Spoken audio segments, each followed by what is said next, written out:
Əziz bacılar və qardaşlar, hər birinizi Rəbbin sülhü ilə salamlayıram.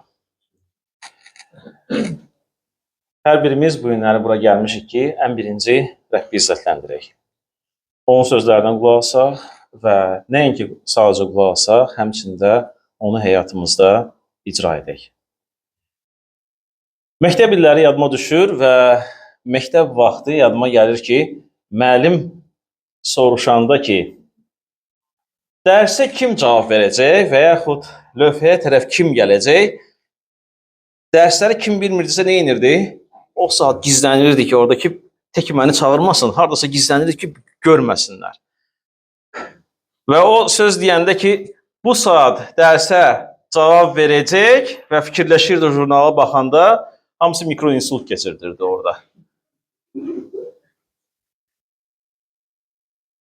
Uşaqlar evdə dəcəllik edəndə, nə isə baş verəndə, nəsə sındıranda, nəsə eləyəndə, valideynlər o saat yığırlar onları, bunu kim edib soruşanda.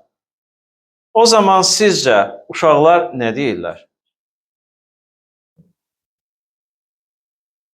Ya ümumi sual deyəcəklər ki, cavab ki, bunu biz eləməmişik.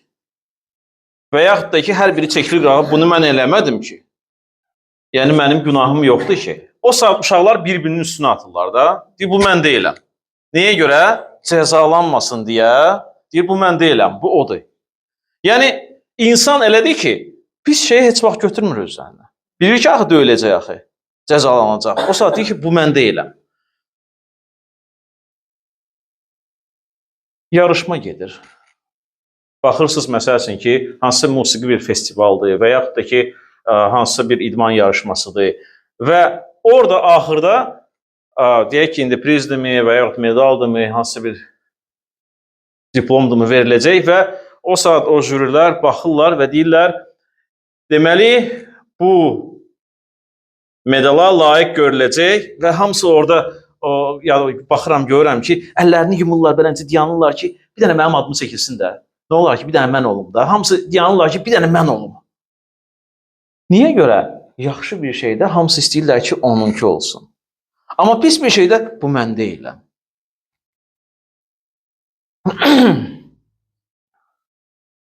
Bugünkü bizim mövzu olacaq Allahın padşahlığında böyüklük. Gəlin birlikdə biz, o şəkili deyəcəm, sonra göstərsə, indi yox. Luka 22-ci fəsil 24-cü ayədən 27-ci ayədək oxuyaq. Luka 22, 24-dən 27-yə qədər. Aralarında onlardan kimin ən böyük sayılacağı barəsində bir mübahisə də oldu.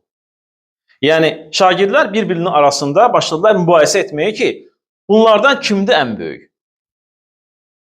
Amma İsa onlara dedi, millətlərin padşahları onların üzərində hökm edir və bu hakimiyyətdə olanlar himayədar adlanır. Amma siz belə olmayın. Aranızda ən böyük olan ən kiçik kimi olsun və rəhbərlik edən xidmətçi kimi olsun. Axı kim daha böyükdür? Süfrədə oturan, yoxsa xidmət edən? Süfrədə oturan deyilmi? Mənsə sizin aranızda xidmətçi kimiyəm. Bilirsiniz, insan həmişə böyük olmağa, vacib olmağa can atıb. İnsanlar birinci olmaq, nüfuz sahibi olmaq, əhəmiyyətli görsənmək daim istəyirlər.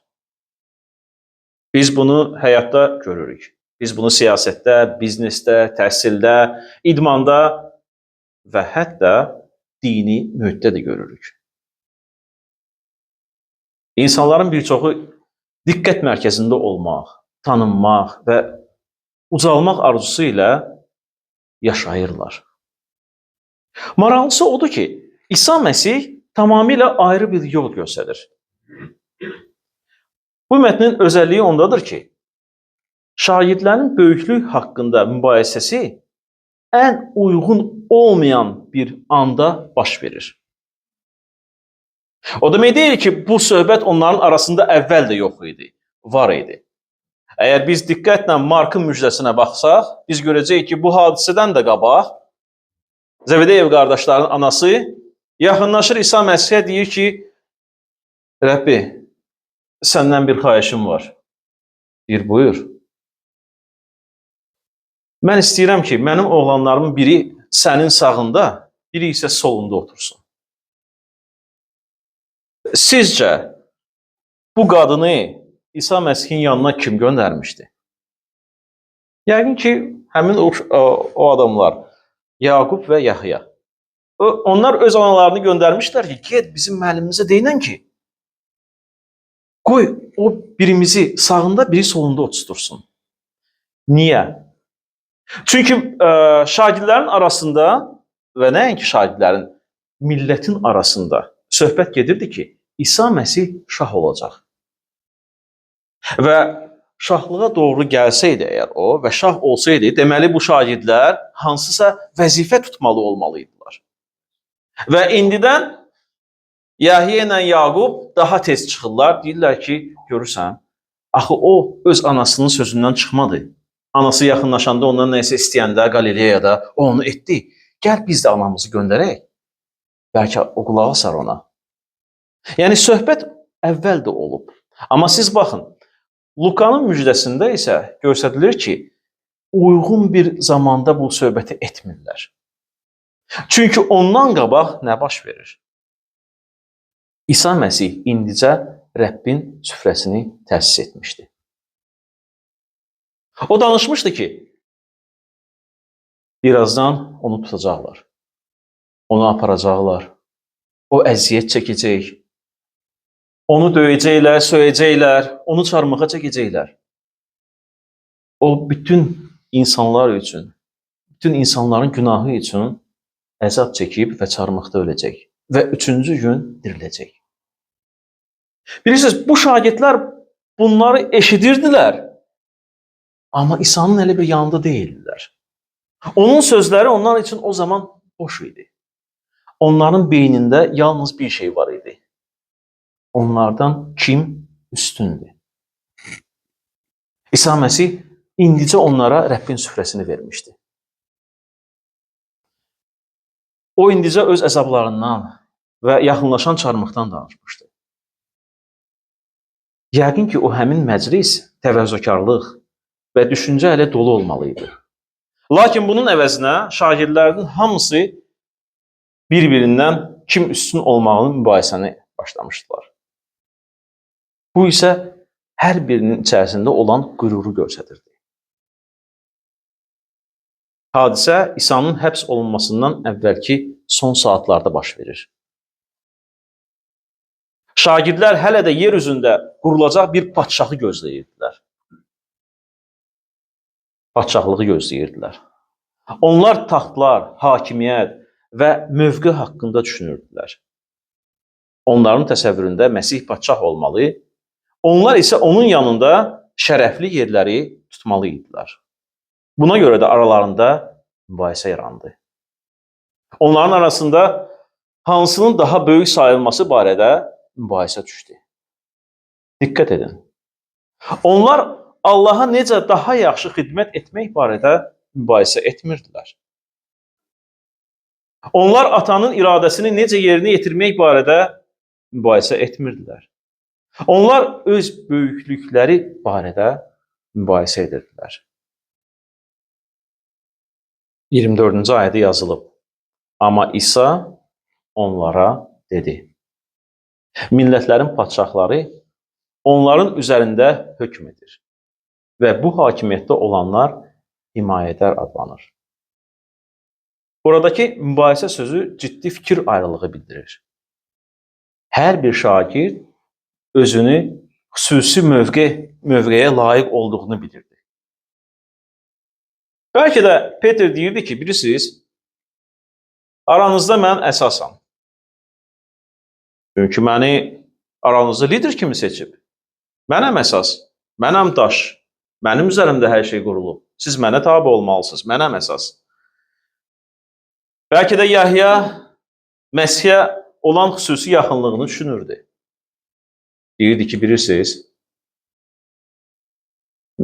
Rəbbin, müəllimin sinəsində mən uzanıram. O mənə qulaq asır. Deməli, mən ona daha yaxınam. Yaqub bəlkə də öz xidmətini ön plana çəkirdi ki, məni hər dəfə sən götürürsən, özünlə aparırsan. Hər biri neysə tapırdı bəlkə də. Deyirdi ki, mənəm böyük. Hər biri özünü digərlərindən daha layiqli hesab etmək üçün səbəb tapırdı. Bir dənə Zəhmət olmasa o şəkili görsək. Bu birimiyyə. Burada yazıb ki, məni seç. Bilirsiniz, şagirdlər bəlkə də özlərində o zaman fikirləşirdilər ki, görəsən kimi seçəcək İsa Məsih? Və hər biri bəlkə də deyirdi ki, qoy məni seçsin. Mənəm layiq. Qoy mən olum onun yanında. Çox sağ olun, götürə bilərsən.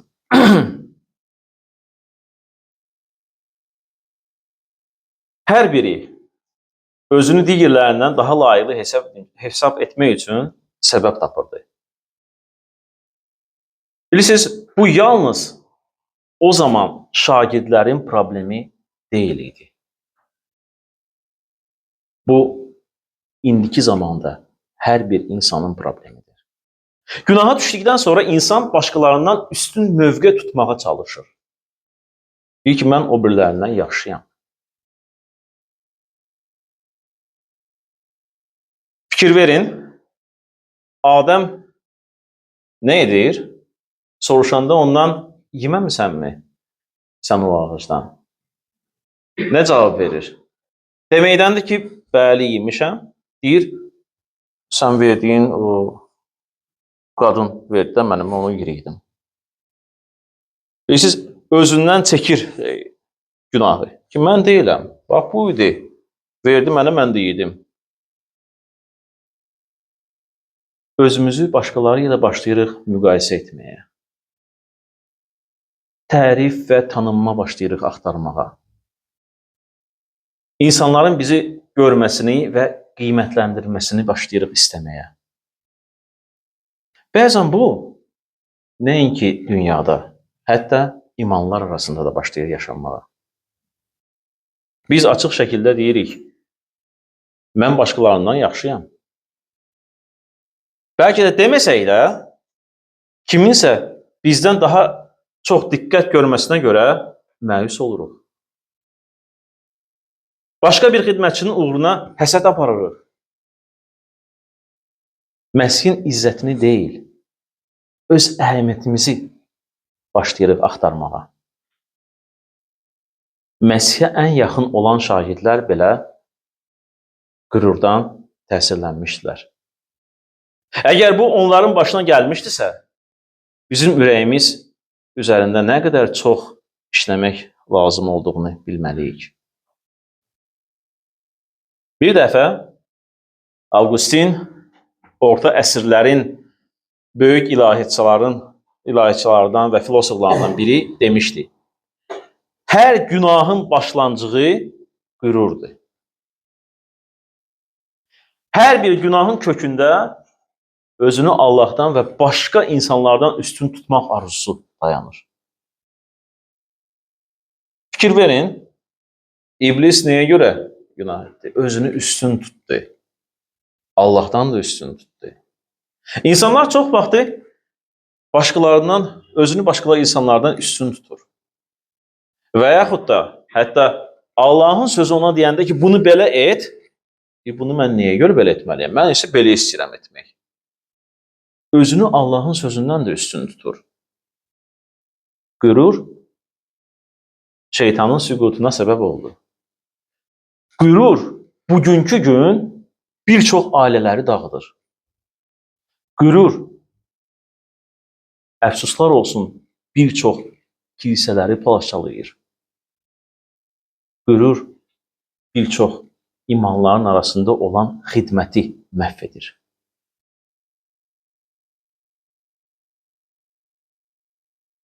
– 25-ci ayədə yazılıb, millətlərin padşahları onlar üzərində hökmranlıq edir və onlara hakim olanlar özlərini xeyirxah adlandırır. İsa Məsih dünyanın sisteminə diqqət çəkir. Bütpərəst dünyada hakimiyyət üstünlük demək idi.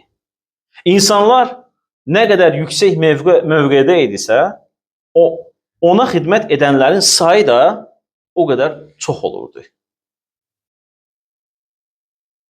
Hakimiyyət şəxsi mənfəət üçün istifadə edilirdi. Hökmdarlar hörmət və ehtiram tələb edirdilər özlərinə. Onlar titulları sevirdilər. Öz mövqelərindən, tutduğu statuslarından zövq alırdılar. Xeyirxah adlandırırdılar. Bunu İsa Məsih deyir. Amma xeyirxah adlandırılanda ifadəsində müəyyən istehza var. Bir çox hökmdarlar özlərini xalqın xeyirxahı adlandırırdılar. Halbuki əslində xalqdan öz mənafeləri üçün istifadə edirdilər. Bu yalnız qədim dünyanın xüsusiyyəti deyil.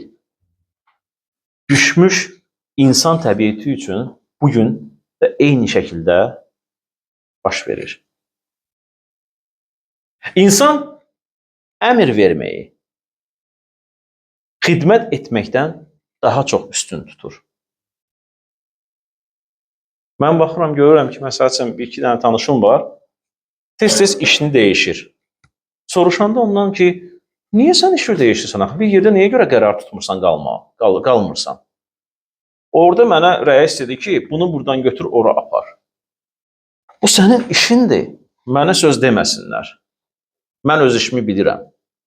Bir çox insanlar üstünə götürmürlər ki, nəsə onlara söz deyilsin. İstəmirlər ki, onlar da əmr etsinlər. Amma onlar çox xoşlayırlar ki, özləri əmr etsinlər. Rəhbərlik etməyi qurban verməkdən daha çox sevirlər. Bir çoxları istəyirlər, ancaq rəhbər olsunlar. Amma nədənsə qurban versinlər ki, sülhə gəlsin, danışıq olsun, bərpa olsun münasibətlər. Yoxdur elə bir şey. Bir çox insanlar verməkdən çox almağı çox sevirlər. Və bugünkü gündə də deyirlər ki, bu almolla deyə. Bu ancaq almağı sevir. Neysə verməyi yoxdur bu insanda. Amma müqəddəs kitabı oxuyanda biz görürük ki, Allah bizi öyrədir ki, öyrəşin verməyə. Xeyirxah olun, yaxşılıq edin. Dünya daim bizi öyrədir. Başqalarından daha yüksək mövqeyə qalx. Sən özünü düşün. Çalış ki, səni tanısınlar. Çalış, öz statusunu qoru. Lakin Allahın padşahlığı fərqli prinsiplər üzərində qurulub. Allah deyir, kilsəni dünyanın prinsipləri ilə qurmaq olmaz. İnsanın ruhani və imanlı olduğunu biz vəzifə və yaxud kilsəyə gəlməyi, konfranslarda və seminarlarda davamlı qatılmağı ilə ölçə bilmərik. O demək deyil, sən məbədə gəlirsən, konfranslarda və yaxud seminarlarda olursan, deməli sən ən yaxşı imanlısan. Yaxşı imanlı Allahın sözünü eşidib icra edəndir. Uğuru sənə xidmət edən insanların sayı ilə qiymətləndirmək olmaz. Əgər sən bilirsən ki, çoxdur yanında adam, o demək deyir ki, çox olmaq yaxşıdır. Bəli, çox olmaq hardasa yaxşıdır, amma çoxluğun keyfiyyəti də olmalıdır. Çox vaxt bizdə deyirlər el arasında ki, az olsun, amma saz olsun, yaxşı olsun. 26-cı ayədə yazılıb, amma siz belə olmayın. Aranızda ən böyük olan ən kiçik kimi olsun və rəhbərlik edən xidmətçi kimi olsun. Bilirsiniz, 20 il bundan qabaq bir məbədə gəldim, xaricdə və məbədin qapısının girişində məni bir nurani kişi qarşıladı. Yaşlı bir kişi idi, ağsaqqal kişi idi. Gezməyi çox belə çətin idi. Qapını açdı mənim üçün. Dedi, siz birinci dəfədə deyəsə gəlirsiniz bura. Dedim, bəli. Buyurun, gəlin, keçin. Apardı məni otuzdurdu. Neysə, toplantıda oldum, toplantı keçdi və sonra mənə dedilər ki, bu nurani kişi sən demə burada pastor imiş əvvəllər. Əvvəllər orada çox illər pastor olub. Amma pastorluğu sonra verəndən sonra başqasına o xidmət etmək arzusunda idi. Deyir, heç olmasa mən nə isə edim Allah üçün. Və gəlib qapıda durub, hamısını qarşılayırdı gülər üzlə, otuzdururdu, yola salırdı. Və belə bir xidmət mənim üçün həqiqətən də böyük bir nümunə oldu. Və yaxud başqa bir məbəddə mən gələndə gördüm ki, pastor bir yerdə öz imanları ilə yığışdırırlar, süpürürlər oraları, bir yerdə hər şey edirlər. Yəni, o deməkdir ki, xidmətçi xidmət etməlidir. Yalnız əmr verməməlidir. Allahın padşahlığının inqilabı prinsipi səslənir. Belə olmayın. Əgər dünyada belədirsə, siz belə olmayın. Yəni, dünya bu qanunlarla yaşaya bilər. Amma imanlılar arasında belə deyir, olmamalıdır. Allahın xalqı fərqli olmalıdır. Qədim cəmiyyətdə kiçik olan ən aşağı mövqe tuturdu. O, hörmət tələb etmirdi. İmtiyaz gözləmirdi. Başqalarına çalışırdı xidmət etməyə. Məsih deyir, böyük olmaq istəyirsən, kiçik ol. Birinci olmaq istəyirsən, xidmətçi ol. Bu, fərqli rəhbərlik növü deməkdir. Allahın padşahlığında rəhbər ağalıq edən deyil, xidmət edəndir. Bu, Allahın öz xarakterini əks etdirir. Günaha düşdükdən sonra insan özünü yüksəltməyə çalışır. Lakin Məsih gəlir və nə edir? O özünü alçaldır. Sonralar Həvari Pavel yazır. Filiplilərə 2-ci fəsil 8-ci ayədə. Fikir verin nə yazır o? Özünü aşağı tutdu və ölümə qədər. Çarmıx üzərində ölümə qədər itaət göstərdi. O qədər təvazökarlıq göstərdi ki, və həmçində deyir, baxın və məndən öyrənin. İsa Məsih onu deyir. Baxın və məndən öyrənin. İtaətkarlığı, təvazökarlığı. Qürur bilirsiniz nə deyir? Qürur həmişə deyir ki, çalış, sən daha yüksək ol başqalarından. Çalış, sən yüksəyə qalx. Məhəbbət isə deyir, başqaları naminə daha aşağı əyil. Siz yəqin tarlalardan keçəndə görmürsünüz, dənlə dolu olan sümbüllər həmişə nə olur? Başlarını aşağı doğru çəkir. Amma boş sümbüllər, onlar nə edirlər? Həmişə dik dururlar. Ruhani həyatda da belədir. İnsan Məsihlə nə qədər çox doludursa, onda təvazökarlıq da bir qədər çox olur. 27-ci ayə. İsa Məsih müqayisə edir. Fikir verin. Axı kim daha böyükdür? Süfrədə oturan, yoxsa xidmət edən? Məntiqlə əlbəttə ki, süfrədə oturan ən böyük sayılır. Düzdür? Biz deyə bilmərik ki, başqa cür. Deməli, süfrədə olan böyükdür. Amma fikir verin nə deyir? Süfrədə oturan deyilmi? Bəli. Mənsə sizin aranızda xidmətçi kimiyəm. O saat onlarda o fikri başlayır dağıtmağa. Mənə demirsiniz mən müəllim, demirsiniz mənə Rəbbi, Amma görürsünüz ki, mən sizin aranızda xidmətçi kimiyəm? İsa Məsih utanmırdı xidmət etməyə. Hətta o utanmırdı ki, götürüb suyu və şagirdlərin ayaqlarını yumağa. Və o nümunəni göstərir ki, çalışın, təvazökar olun, xidmət edin. Dünyanın məntiqi belədir. Daha böyük olan ona xidmət ediləndədir. Lakin İsa Məsih deyir, mənə baxın. İsa'dan daha uca kim ola bilər? Heç kim. O izzət Rəbbidir. Dünyanın yaradıcısıdır. Padşahların padşahıdır. Bəs o nə edir? O xidmət edir. Yahyanın müjdəsində biz görürük. Bu saat dedim o vaxtda ki, o hətta şagirdlərin ayaqlarını yuyur.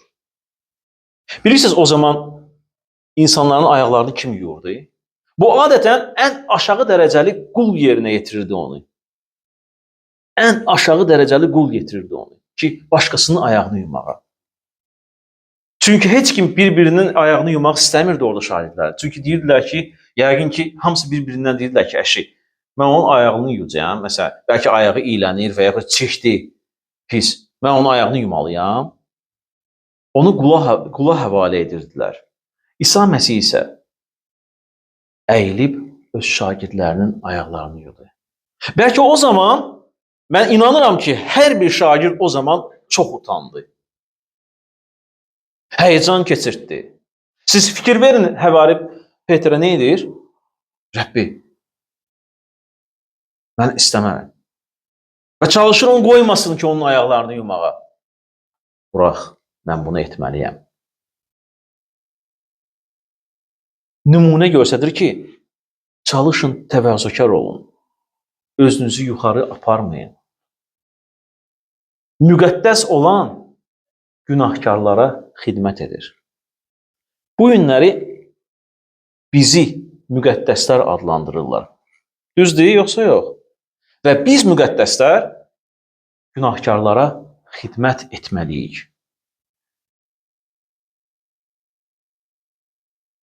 Padşah öz təbələrinə və xidmətçilərinə xidmət edir.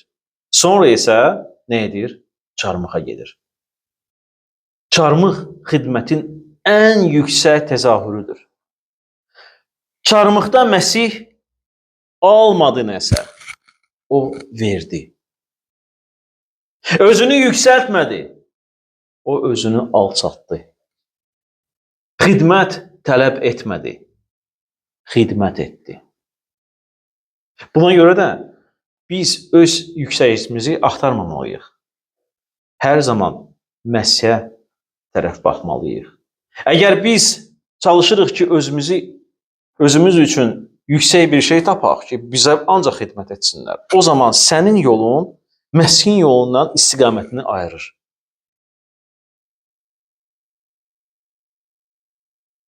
Hər imanlı özünə bu sualları verməlidir. Diqqət verin. Ailədə yaxınlarıma xidmət edirəmmi? Yoxsa mənə xidmət edilməsini gözləyirəm? Kilsədə xidmət etmək imkanları axtarırammı? Yoxsa yalnız tanınmaq istəyirəmmi? Xidmətdə başqalarının uğruna sevinirəmmi? Yoxsa onlarla rəqabət aparıram? Ürəyimdə mənim izzətim daha vacibdir, yoxsa Məsihin izzəti? Şagirdlər hansının daha böyük olduğunu barədə mübahisə edirdilər. Məsih isə həqiqətən də böyük olanın kim olduğunu göstərdi.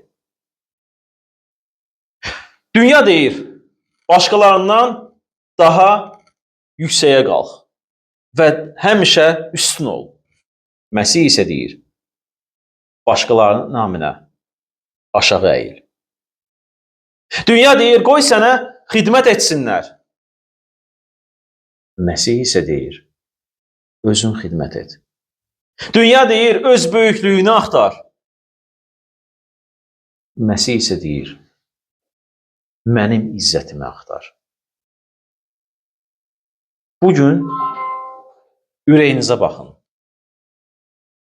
Orada tanınmaq uğrunda gizli mübarizə varmı? Başqalarından üstün olmaq arzusu varmı? Rəqabət ruhu varmı? Да, удовлетворили задачи, так что обращайся, я здесь.